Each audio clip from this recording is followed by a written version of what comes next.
여기저기 사연을 많이 들어보긴 했지만 이런 사연도 있을까 싶어서 이렇게 글을 보내봅니다.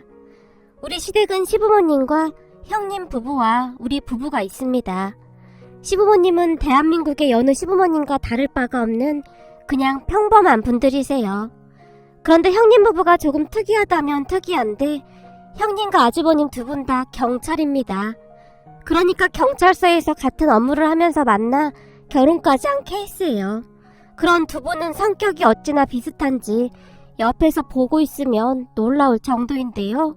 이걸 예민하다고 해야 할까요? 아니면 직업정신이 투철하다고 해야 할까요? 특히나 우리 형님은 불의를 보면 참지 못하는 그런 성격입니다. 그에 비해 우리 부부는 무난한 성격이고 회사도 그냥 평범한 회사를 다니고 있어요. 그러다 보니 시어머님이 형님보다는 저를 더 편하게 생각했고 무슨 일이 있을 때마다 수시로 저를 부르곤 했어요.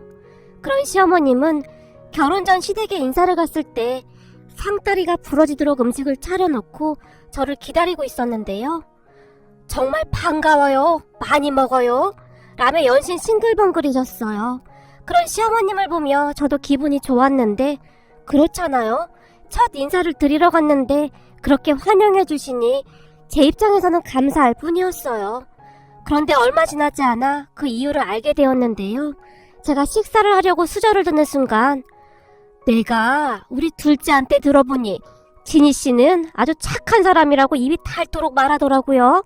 라며 시어머님이 다시 한박웃음을 지으셨어요. 네? 아, 감사합니다. 아무래도 저에 대해 좋은 말만 한 것 같습니다. 라고 제가 말을 했는데 옆에서 제 말을 듣던 남편이 엄마, 걱정 마. 우리 진이는 형수님이랑 완전 달라. 얼마나 착한데. 내가 그거 하나는 자신 있게 말할 수 있어. 형은 도대체 형수님이랑 어떻게 사는지 모르겠어. 우리 진이처럼 착한 사람하고 살아야지. 남편이 아주 자랑스럽다는 듯이 말했어요. 그런 남편의 말을 들으며 언젠가 남편이 흘리듯이 했던 말이 문득 생각났는데요. 우리 형수님은 경찰인데 피도 눈물도 없어. 옆에 있으면 찬바람이 쌩쌩 불어. 그래서 우리 엄마랑 사이도 엄청 안 좋아. 근데 우리 결혼하면 진이 너는 착해서 우리 엄마가 엄청 좋아하겠다. 라는 말을 한 적이 있었거든요. 암튼 그날 가족들의 표정은 그동안 형님한테 질릴 대로 질린 모양인지 형님이 말을 하는 것조차 그다지 좋아하지 않는 그런 분위기였어요. 거기다 제가 시댁에 인사 간다고 한 달 전부터 미리 말을 했음에도 형님 부부는 그 자리에 참석조차 안 했으니까요. 결혼할 상대가 첫 인사를 간다고 하면 대부분 가족들이 다 같이 모여서 식사 정도는 같이 하지 않나요? 그런데 그날 형님 부부는 부르지도 않았더라고요. 그리고 그 뒤부터 저는 시부모님의 무한 애정을 받으며 결혼을 했고 그 이후에도 엄청난 관심을 받으며 살고 있었어요.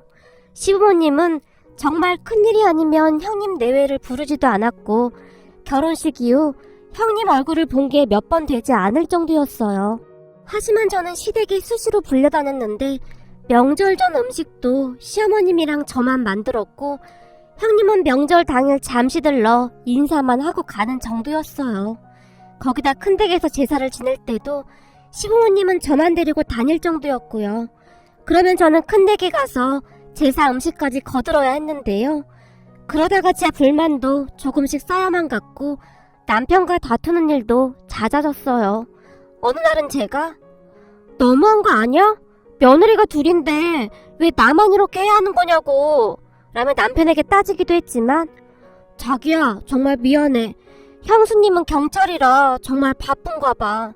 근데 제사 때 자기까지 안 가면 큰어머니가 우리 엄마를 엄청 무시할 거야. 남편이 제게 사정하듯이 말했어요.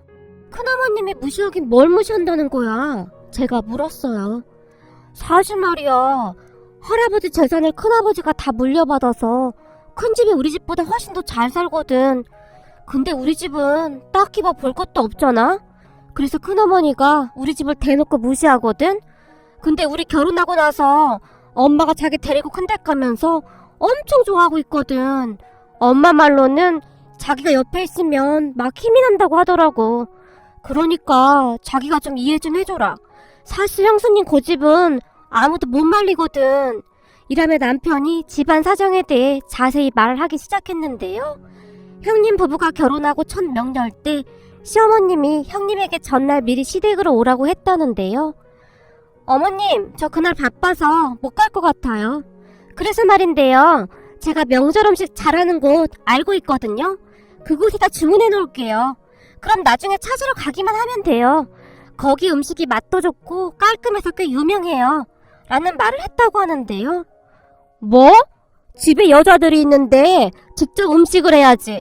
음식을 사다 먹다니. 그런 얘기는 TV에서 간혹 보긴 했지만 우리 며느리 입에서 그런 말이 나올 줄은 꿈에도 몰랐구나. 시어머님이 깜짝 놀란 채 형님에게 말을 했답니다. 그렇잖아요, 어머님. 그 음식 한다고 하루 종일 쪼그리고 앉아서 고생하는 것보다는 괜찮은 음식점에서 사는 게 훨씬 나아요. 시대가 바뀌면 생각도 바뀌어야 하는 거예요. 형님이 시어머님에게 일장연설을 늘어놨다고 합니다. 뭐? 그럼 너는 음식하러 못 오겠다 그 말인 거냐? 그렇죠. 경찰 일이 맨날 비상이기도 하고 진짜 바쁘거든요. 그리고 솔직히 우린 맞벌인데 왜 저만 음식을 해야 하는 거예요? 음식 준비하려면 부부가 같이 하는 게 맞는 거죠. 라며 형님이 시어머님에게 따지듯이 말을 한 모양인데요. 아니, 우리 아들은 명절 음식 이런 거 해본 적이 없어서 있어봤자 별 도움도 안 되니까 그렇지. 어머님, 저도 명절 음식 해본 적이 별로 없어요. 그럼 저도 별 도움이 안 되겠네요? 맞죠? 라고 형님이 물었고, 그런 형님의 말에 화가 머리끝까지 난 시어머님이 그래 됐다. 네 마음대로 하거라. 그냥 오지 마라. 나 혼자 하마. 라며 전화를 끊어버렸다는데요. 그 뒤 형님은 명절날 음식을 하지 않게 되었다네요. 그리고 제사 이야기가 나왔을 때도 사실 저는 이해가 잘 안 돼요. 얼굴도 모르는 조상님들 제사 때문에 제가 왜 늦은 밤까지 그 고생을 해야 하는 거죠? 라는 말을 했다는데요. 예, 그게 말이다. 제사를 안 지내면 조상님들이 노하셔서 후손들한테 안 좋다고 하지 않니? 이게 다 너희들 잘 되라고 그러는 거야. 시어머님이 형님을 설득하기 위해 나름 노력하셨다고 합니다. 그 이유는 제사를 지내기 위해 큰 댁으로 가야 했는데 형님 부부가 결혼 후 첫 제사였기에 아무래도 같이 가길 원했던 것 같아요. 하지만 말빨 좋기로 유명한 우리 형님이 어머님, 그건 정말 말이 안 되는 논리인데요? 명색이 조상님들인데 제사상을 안 차려드린다고 후손들에게 벌을 내린다는 말씀이신 거잖아요. 그럼 그건 조상이 아니라 악귀인 거죠.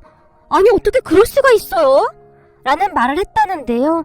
그런 형님의 말을 듣던 시어머님이 결국 휴대폰까지 집어 던져버렸다고 하네요. 그 뒤에도 참 많은 사건들이 있었는데 그중 대표적인 사건 하나만 말씀드려 볼게요.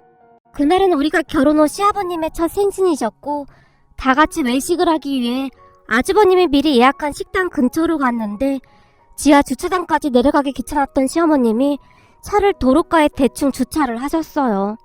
근데 그 도로가에 시어머님만 주차를 한 게 아니라 다른 사람들도 많이 주차를 했던 상황이었기에 우리 모두 아무 생각이 없었는데요. 지하 주차장에 차를 세우고 올라온 형님이 시어머님을 보며 어머님, 차 어디다 세우셨어요? 라고 단숨에 물었어요. 차? 이 앞에 도로가에 세웠는데 왜? 그때쯤 시어머님의 표정에서 약간의 긴장감 같은 것이 느껴졌던 것 같은데요. 형님의 성격을 잘 알고 있었던지라 아마도 미리 짐작은 하셨던 것 같아요.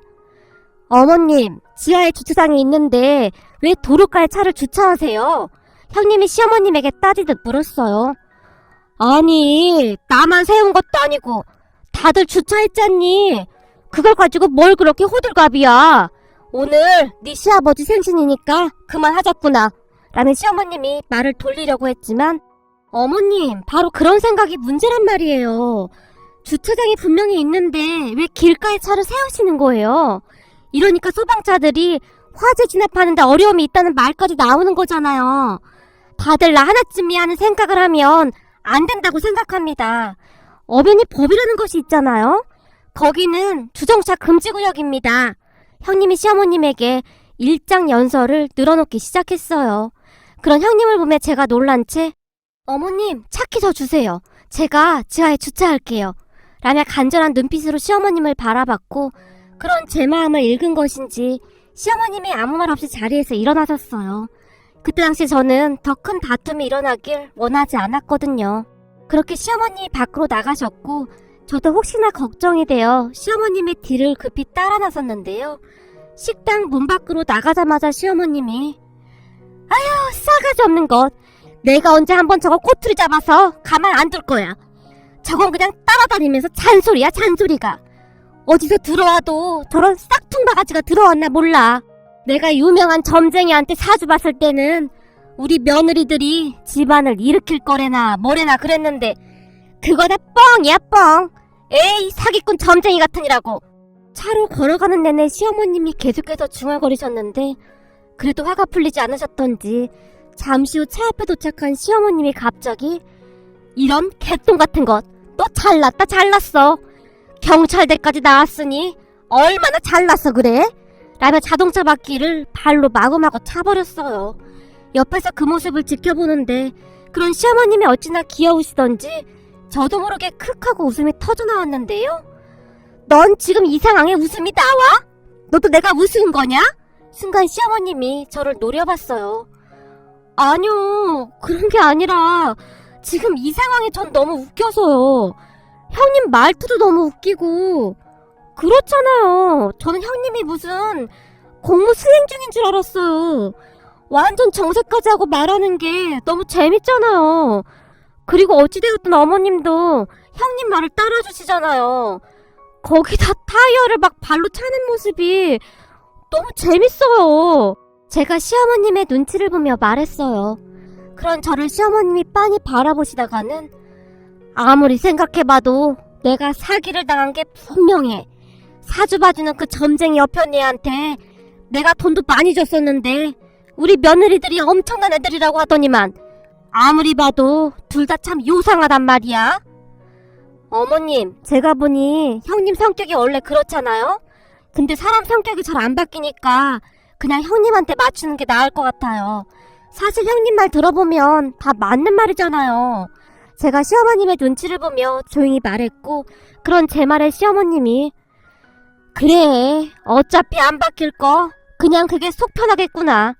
지금 가만히 생각해보니 큰애 결혼할 때 안 사더니 내 손을 꼭 붙들고는 고맙다는 말을 몇 번이나 했었는데 같이 살아보니 그 이유를 내가 확실히 알겠더구나. 그냥 마음이라도 편하게 살아야지 별 수 있겠냐 라고 시어머님이 주차를 하는 내내 한숨만 내쉬었어요. 우리 형님은 항상 그랬어요. 그런 성격이었기에 가족 모두 형님의 말에 그냥 따를 뿐 별다른 말도 하지 않았어요. 그렇다고 해서 형님이 제게 막 함부로 하거나 그런 것도 아니었고 예의는 바른 사람이었기에 저도 별로 신경 쓰지도 않았고요. 그러던 어느 날 집안이 발칵 뒤집어지는 일이 일어났는데요. 그해도 제사를 지내기 위해 시어머님과 제가 이것저것 준비를 한 채 큰 댁으로 가기 위해 집을 나서려고 했는데 단 한 번도 제사를 챙긴 적이 없던 형님이 문 앞에 서 있었어요. 그런 형님을 보며 시어머님이 깜짝 놀란 채 네가 여긴 웬일이냐? 우리 지금 제사 지내러 가야 하는데 다음에 오거라 라고 형님에게 말을 했는데요. 그래서 왔어요. 오늘 제사 지내러 가는데 저도 같이 가려고요. 오늘은 별다른 일도 없어서요 라는 말을 하는 게 아니겠습니까? 뭐? 네가 제사를 지내러 가겠다고? 시어머님이 놀란 채 물었고 네, 물론 저는 제사 그런 게 참 마음에 안 들긴 한데 그동안 동서만 계속 고생하는 것 같기도 하고 오늘은 저도 시간이 나서요. 저도 같이 갈게요 라며 형님이 제가 들고 있던 짐을 들고 앞장섰는데 그 모습을 보는 시어머님의 얼굴이 갑자기 변하기 시작했어요. 저기 말이다. 큰애야, 너는 그냥 안 가도 될 것 같은데 네가 나란 일 하느라 좀 바쁘니 오늘 같은 날은 그냥 집에 가서 푹 쉬어. 작은애랑 나랑만 가마. 그렇지 작은애야 라며 시어머님이 윙크까지 하며 간절한 표정으로 저를 바라봤어요. 네? 아, 맞아 형님. 형님 힘드실 텐데 안 오셔도 돼요. 이제 저도 제법 익숙해져서 할만하고요. 그러니까 우리끼리 다녀올게요 라고 제가 말을 했는데 시어머님의 표정이 아주 흡족해 보였어요. 하지만 형님은 아니야, 시간 있을 때 가봐야지. 괜찮아 라며 웬일인지 자꾸만 따라 나서겠다고 했고 형님의 고집을 잘 아는지라 결국 시어머님은 울며 겨자 먹기로 형님을 데리고 큰 댁으로 갔습니다. 가는 내내 시어머님의 얼굴에 걱정이 가득해 보였는데요. 저는 그런 시어머님의 마음이 조금은 이해가 되었어요. 좀 전에도 말씀드렸듯이 큰댁 큰어머님이 조금 막무가내였거든요. 말도 거칠게 하시고 항상 보면 우리 시어머님에게 함부로 하는 것이 한눈에 봐도 티가 났어요. 그 모습이 한 번은 저도 욱해서 한마디 하려고 했지만 다들 저를 말리더라고요. 옆에 있던 남편이 그냥 조용히 해. 잠깐만 참고 있으면 돼. 라는 말까지 했거든요. 그 말에 짜증이 났지만 그냥 참고 말았어요. 남편 말대로 괜히 저 때문에 분란이 일어나면 시어머니 입장이 난처해질까 걱정이 되었거든요. 그런데 그날 결국 사단이 나고 말았는데요. 그 사건은 아주 단순한 것부터 시작이 되었어요. 제사를 위해 친척들이 다 모였는데 여기서 잠시 설명을 드리자면 우리 시어머님이 둘째 며느리세요. 그 밑으로 작은어머님이 계시고 고모님이 한 분 계십니다. 그러니까 시아버님의 형제분들은 총 4남매세요. 근데 그 4남매 중 우리 시아버님이 재산만 놓고 봐서는 형편이 가장 안 좋다고 해야 할까요? 그러한 부분으로 큰어머님이 항상 우리 시어머님에게 함부로 했던 것 같아요. 그날도 역시 큰어머님의 말도 안 되는 행동이 시작되었는데 이거 내가 선물 받은 건데 몸에 아주 좋은 거래. 자, 하나씩 받아. 라며 홍삼을 한 상자씩 나눠주셨어요. 그런데 정말 어이없게도 우리 시어머님만 쏙 빼고 나눠주신 거죠. 그리고 그 순간 시어머님의 표정이 좋지 않았는데요. 생각해보세요. 그날따라 큰며느리까지 따라왔는데 며느리들 앞에서 그런 꼴을 당했으니 시어머님의 기분이 더욱 나빴을 것 같긴 했어요. 아니 형님, 저는 왜 안 주시는 거예요? 시어머님이 큰어머님에게 따지듯이 물었어요. 물론 그동안 큰어머님에게 쌓인 것도 많았겠죠. 뭘? 아, 홍삼 개수가 부족하니까 안 줬지. 그리고 선물은 주는 사람 맘 아니야? 큰어머님이 아무렇지도 않게 말했어요. 아니 그건 좀 그렇지 않나요? 그럼 우리 없을 때 주던지요. 떡하니 사람 앞에 세워두고 뭐 하시는 겁니까? 순간 시어머님의 얼굴이 새빨갛게 변했는데 정말 화가 많이 나신 듯 했어요. 아니 이 사람아, 내가 주고 싶은 사람 주겠다는데 자네가 무슨 상관이냐고. 그리고 자네야 워낙 튼튼하니까 그런 거 안 먹어도 되잖아. 자네 거울 좀 한번 봐봐. 이건 뭐 무슨 곰도 아니고 몸이 그게 뭐야. 사람은 나이 들수록 관리를 해야 하는 거야. 하긴 돈이 없으니까 관리하기도 어렵긴 하겠네. 그러니까 그냥 좋게 생각해. 홍삼 먹어봤자 살만 주룩주룩 더 찌지 않겠어? 라고 말하던 큰어머님의 얼굴에는 비웃음이 가득했어요. 뭐예요? 형님 지금 말 다 했어요?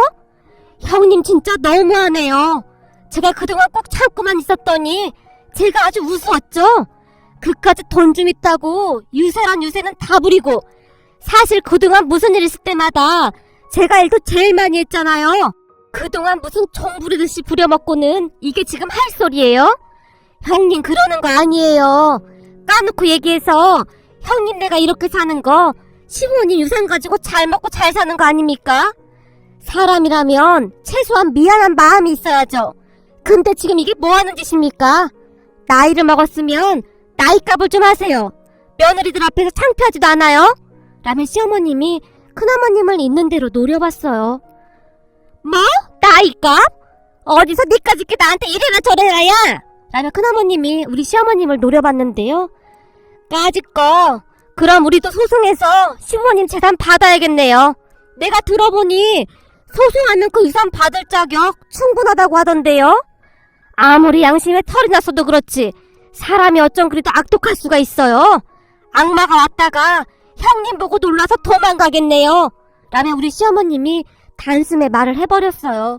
그리고 그 순간 가족들이 그런 두 분 옆에서 어쩔 줄을 몰라 하고 있었는데요.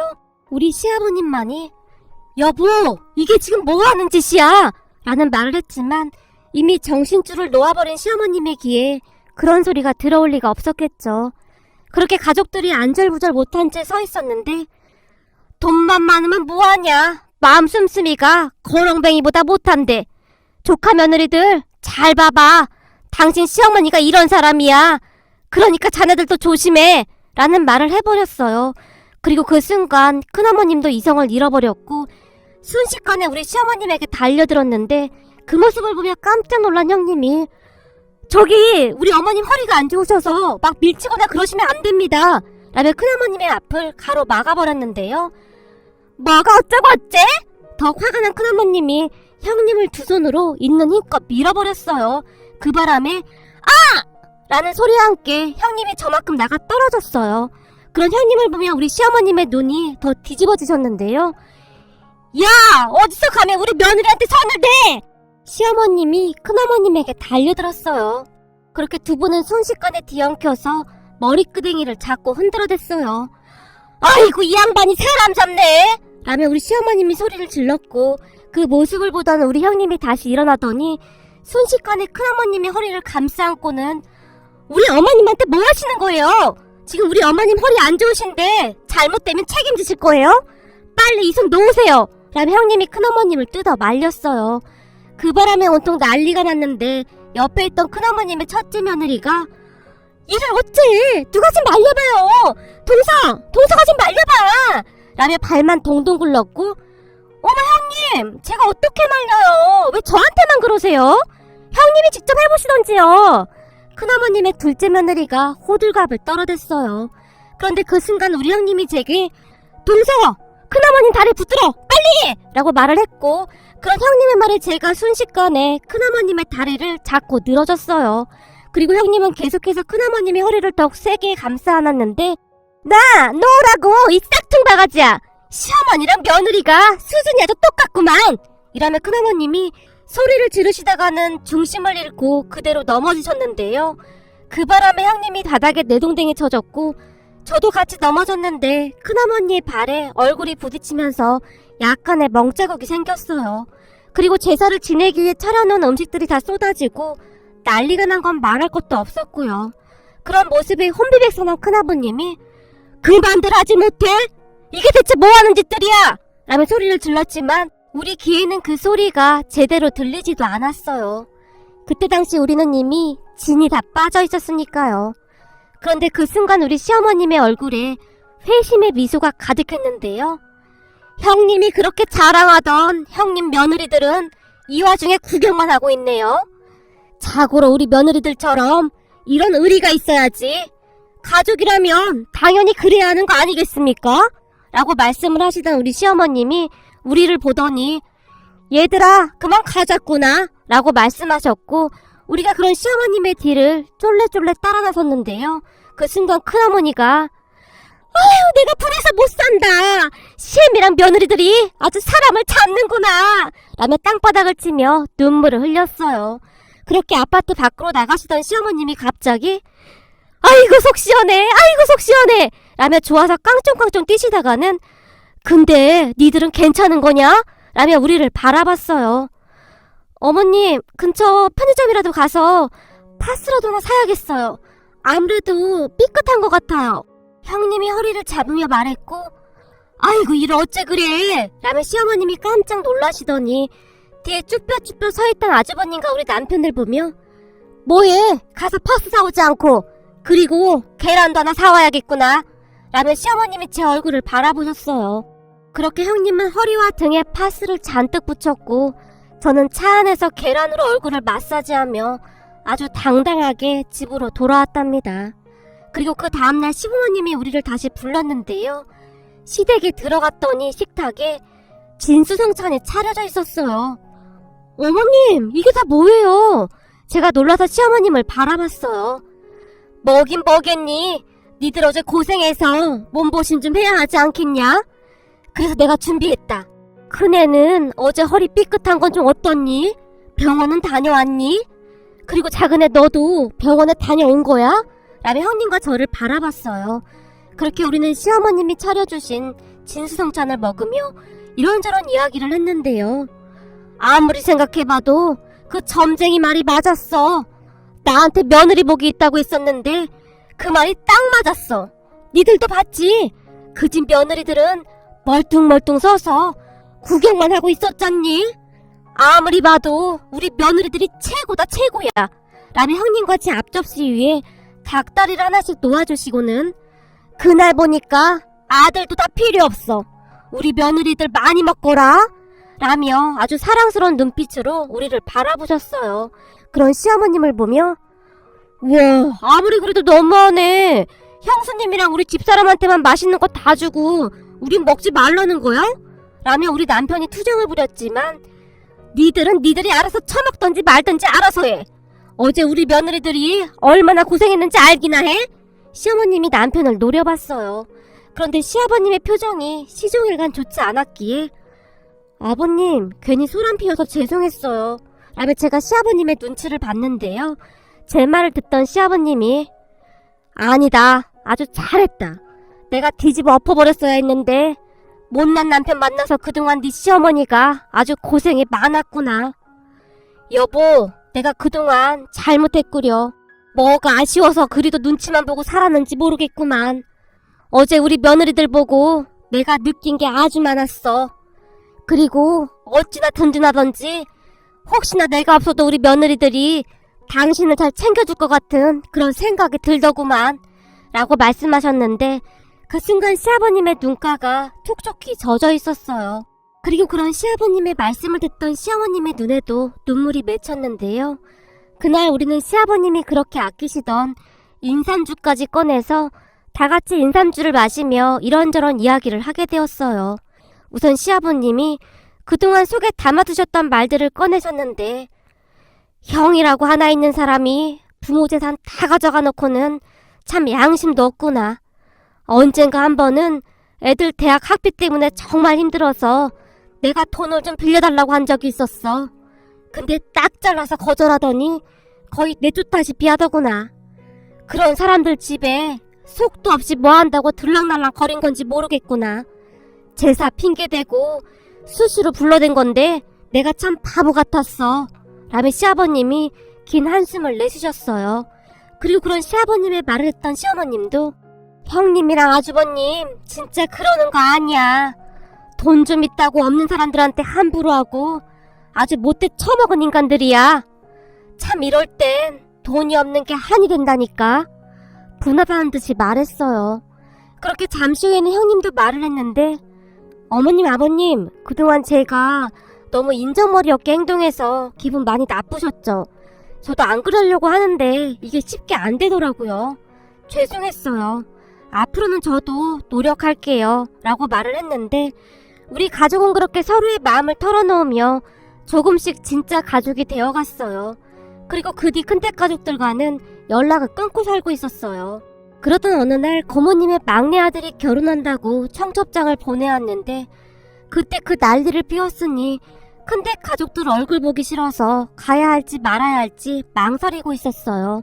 그런 시부모님의 걱정에 형님이 우리 가족 다 같이 가면 되겠네요. 못 갈 것도 없죠. 가서 귀 좀 팍 꺾어놓고 올까요? 라고 말을 했는데 결혼식장에 가기 얼마 전부터 형님이 뭔가를 분주하게 준비하기 시작했어요. 그렇게 결혼식장에 가기 일주일 전에는 우리 모두를 데리고 백화점에 가더니 옷까지 사줬는데요. 아니 뭘 이렇게까지 해. 그냥 있던 거 입고 가면 되지. 라며 시어머님이 형님을 말렸지만 그때 어머님이 그러셨잖아요. 그 사람들 귀 좀 팍 꺾어놔야 한다고. 한번 그래보자고요.